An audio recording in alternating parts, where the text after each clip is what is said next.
สุดท้ายบางคนទាំងអស់គ្នាសម្រាប់បងណាខ្លះដែលគាត់កំពុងតែស្វែងរកជាមួយនឹងប្រភេទទូដែលមានលក្ខណៈពណ៌ឈើដែលដូចខ្ញុំបង្ហាញជូននៅក្នុងនេះណាហើយមួយវិញទៀតគឺគាត់អត់ហ៊ានចំណាយលុយនៅក្នុងការទិញយកទៅប្រើប្រាស់ជាមួយនឹងប្រភេទឈើឯដោយសារតែខ្លាចវាថ្លៃក៏ដូចជាខ្លាចគុណភាពវាអត់សូវល្អអីចឹងណាបងប្អូនថ្ងៃនេះគឺខ្ញុំបង្ហាញជាមួយនឹងប្រភេទទូ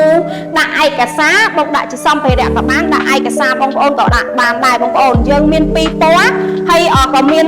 ពីម៉ូតឲ្យបងប្អូនងាយស្រួលក្នុងការជ្រើសរើសដែរបងប្អូនទាំងអស់គ្នាជាផលិតផលរបស់ប្រទេសថៃសុទ្ធ 100% យើងមានការធានារហូតដល់ទៅ1ឆ្នាំជាមួយនឹងសោទូក៏ដូចជាគុណភាពនៃទឹកថ្នាំនៃទូរបស់យើងផ្ទាល់តែម្ដងបងប្អូនចាគឺជា brand SOGC Home Office Furniture ចាដែលមានកម្រាស់សាច់ដៃរហូតដល់ទៅ 7C បងប្អូនទាំងអស់គ្នាចាអញ្ចឹងបងប្អូនទាំងអស់គ្នាអាចក៏លេខមកជាមួយនាងខ្ញុំបានដែលខ្ញុំបង្ហាញជូននេះគឺជាប្រភេទទូដាក់ឯកសារអញ្ចឹងបងប្អូនអាចអញ្ជើញមើលបានចាយើងមានជាមួយនឹងទ្វារ2បិទបើកបែបនេះហ่าបងប្អូនទាំងអស់គ្នាចាសម្រាប់នៅខាងក្នុងគឺយើងមានជាមួយនឹងធ្នើដល់ទៅ2ធ្នើនេះបងសេរីបានទៅតាមតម្រូវការដែលបងស្រឡាញ់ធ្នើនីមួយអាចត្រទម្ងន់បានធ្ងន់ល្អមិនធ្វើឲ្យទន់ឬមួយក៏ឲ្យវាធ្លាក់ចុះមកក្រោមអីទេបងប្អូនទាំងអស់គ្នាចា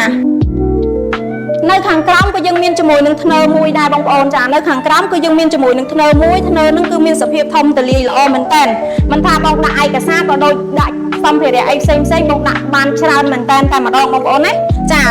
ដូចខ្ញុំបញ្ជាក់ជូនបងប្អូនអញ្ចឹងកម្រាស់សាច់ដៃរហូតដល់ទៅ 7C ធន់រឹងមាំនៅក្នុងការប្រើប្រាស់ប្រភេទទូនេះផងដែរគឺងាយស្រួលនៅក្នុងការដំឡើងមែនតើបងប្អូនណា